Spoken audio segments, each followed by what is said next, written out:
Hey everybody, my name is Ojama Garretts, and this is going to be a video about how to improve the production side of your YouTube experience. Not necessarily like quality of your video or what's going to get you views or anything like that, but this is just a mental exercise for you to organize your production side because I have 10 years of experience in manufacturing, so this is kind of a big part of it. So there's this thing called sequential processing and batch processing, and if you've never heard of this before, I'm just going to assume you have not.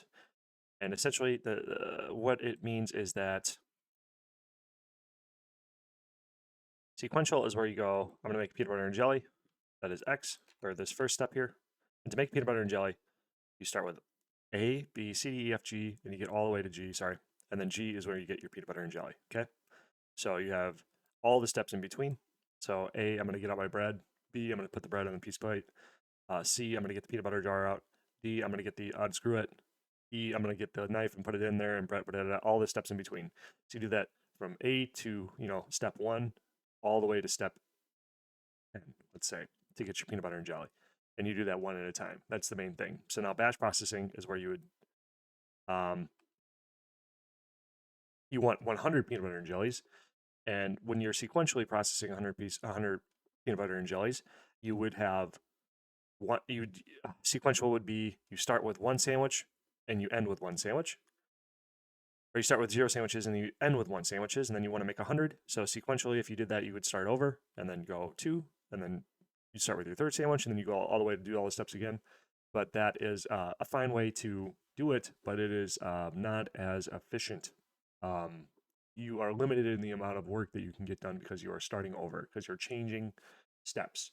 Okay, so then batch processing is just that, like parallel processing. People have probably heard of that. Maybe this is similar, but batch processing is where you do A and you do A until it's 100 times.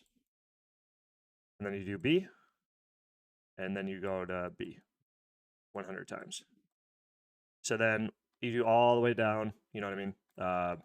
You just do all the way down to G, and then at G, you'll have 100 sandwiches.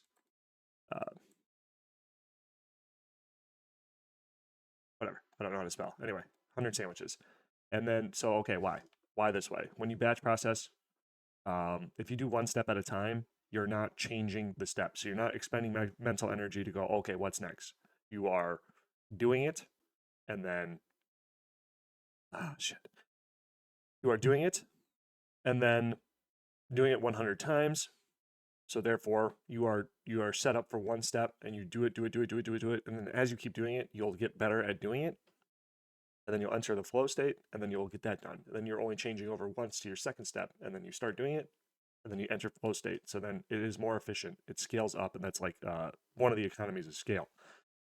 So the main differences between sequential and batch processing is that sequential reduce they have two main uses. And I'm sorry, this is kind of like a first take, but it still is valuable. Okay, so sequential processing. The reason why you do sequential processing is when you're figuring stuff out. So you want to reduce errors.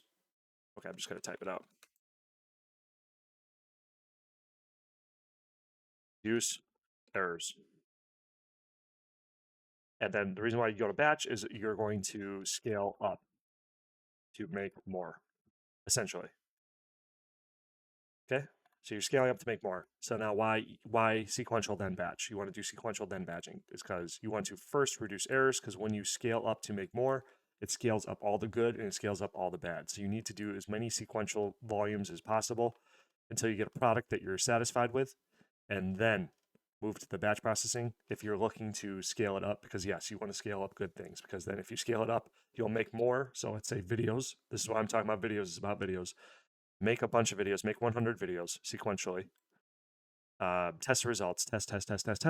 Get yourself some data. Remove the shit,